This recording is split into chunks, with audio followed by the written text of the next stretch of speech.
So let's talk more about becoming unplugged, right? That's the title of your book, The Unplugged Alpha, the no bullshit guide to winning with women in life. You have a few here kind of key points that you talk about in the book. And I think you talk about these 4 pillars for a man. I don't know if this is to win with women, but you talk about looks, money, status, and game. Can you kind of break these 4 pillars down and unpack each one of them a little bit? Yeah, so those 4 pillars are actually expanded in the second edition. So you have the first edition of the book that I released a few years ago. I just released the second edition, which actually has 7 spokes to this wheel now.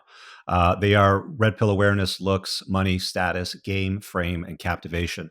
So as an example, like the stuff that you talked about in the book, it came to my realization because I do a lot of coaching with high net worth guys that are like they're mostly entrepreneurs, licensed professionals. I deal with some athletes, some politicians, and stuff like that. But guys that are making a lot of money, and I notice, a lot of these guys really struggle with women. So to the notion of captivation, you can't bore a woman. You can do anything you want to a woman, but you can't bore her.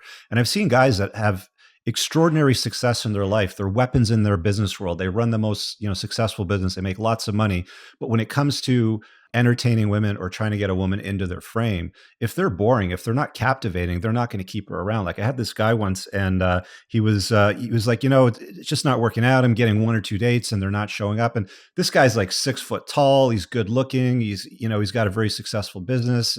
Like he doesn't really have any red flags in his life, but he doesn't know how to entertain women, right? And I'm like, well, what are your hobbies? And he's like, the thing that I really love now is overlanding. So he's explaining overlanding to me as, he's got this expensive Land Cruiser with like a roof tent and ladders and pop out stuff and campers, and he drives it overland and all this sort of stuff. And I said to him, I go, do you do any of this overlanding on your dates? And he's like, no, it's just like, sitting down and having a drink, or I'll just listen to her talk or whatever. And it's like, on your next date, do me a favor. Book an overland date. Tell her to pack a picnic, right? So you leave her with some instructions, bring something, for the day, and, go and do an overlanding adventure through the desert and show her a nice sunset on a nice cliff. Like you can find a place like that, right? He goes, oh yeah, I got lots of places like that. I go with my buddies all the time. I'm like, good.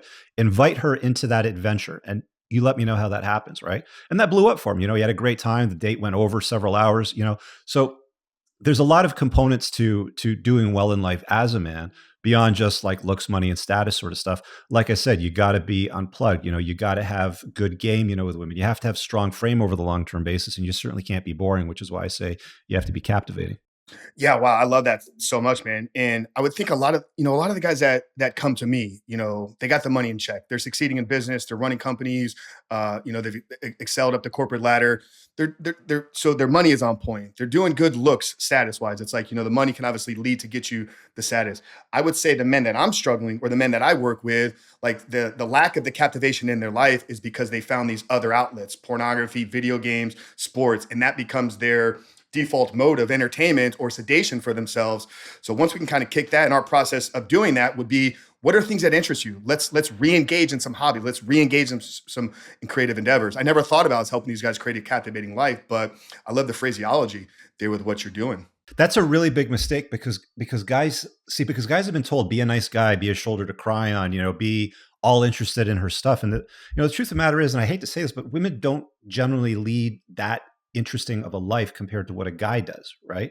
Women like to talk about people, men like to do things. And like I said earlier, you can do anything to a woman but bore her. So it's unlikely that if you're a guy that, for example, has an overlanding truck and likes to do that kind of stuff and goes off into the desert and watches the sunset on a cliff, like there's very few people out there that can offer that experience to a woman. So you want to invite her into your life. You don't want to go into her life, especially if you're older and she's younger. Like usually I'm dealing with older, more successful guys that are more interested in dating youth and beauty. So it's like, you don't want to go and show up and be like, well, tell me more about the Taylor Swift concert, that you went to, and what did you wear? And, what outfit was that, sort of thing. Like, that's not going to get their interest. But, nodding your head and being like, yeah, that was a great concert. Hop in the truck and pack a picnic. Let's go over here and watch the sunset, or check out the night sky when the sun goes down. It's a beautiful canvas. Now you're talking. Not many people can offer her that kind of adventure, right? Absolutely, man. Would you say getting unplugged? This is a realization I've had over the last 4 years of my life. Realizing that women want to be led. You've talked about it multiple times here. Like pack a picnic, get in the truck. We're going here. I was just literally down south in Miami with my family over the weekend. And on the way down there, my dad is on a call. He's talking to my aunt. We're figuring out where we're going to have dinner this night. And my dad's like, well, where are we going? What did you, and my aunt literally says, I was waiting on you to tell me where we're going. And I looked at my dad and I said, she's asking you to lead her. Tell her where we're going. Here's the restaurant, 6:30. We're going to show up. It's not even a dating dynamic. This was literally brother and sister, but she was submitting saying, you're the man. Tell me where I need to be. Tell me what time. Is this a problem that you see with guys? And is that a part of being unplugged, is realizing that this is what they're actually looking for? Absolutely, man. Women absolutely crave being led in a relationship and a date. So I'm in a long-term relationship right now. I don't date, but when I did, I can't count how many times I heard from women, you know how refreshing it is to have a guy set the date, set the time, pick me up, take me to a place and drop me off. And I would go beyond that. Like I would even tell them what to wear. Like if I picked them up on a dating app, for example, and I saw in picture number 4, they were wearing like a nice black dress or something, I'd be like, I'm picking you up at 8. We're going here. Wear the nice black dress from picture 4. Right. Like when you lead a woman like that and she can see you as a giant, because that's what they want to be with. Like women want to be with a giant. They don't want to be with somebody that's going to be like, well, I don't know. Where do you want to go to eat? And what time are you free to go? Like you have to set it. Like you have to, you know, they want to be led. Despite all of this nonsense you hear out there with toxic feminism, how men and women are equal and they're always the same. You go and see these interviews all the time online where they have a table like on these dating podcasts and there's some girl and she's like, yes, I'm a feminist. I'm a devout, to this mindset and ideology. And the host will be like, cool. So when you're on a date, so who pays? And she's like, well, the guy does. Right. Okay. Well, you can have chivalry or you can have equality, but hon, you can't have both. Right. So pick one. So the truth of the matter is women do want chivalry. And if you're going to give them chivalry, then you have to be the one that leads in that type of situation. Yeah, I don't know if you saw the recent, I think it was a viral TikTok that went on. It hit a few of the bigger channels out there. And it was a liberal woman. She's talking to her phone. She's in the car and she's just bitching about, why are there no good liberal men? Like, I want a guy that's going to set the date. I made a reaction video to that one, actually. Did you really? Yeah. I did. I mean, yeah, it's just like mind blowing, right? Yeah. Yeah. So, they don't exist. Exactly. You're seeking a conservative, real masculine man. Yeah. You want a conservative with a man bun.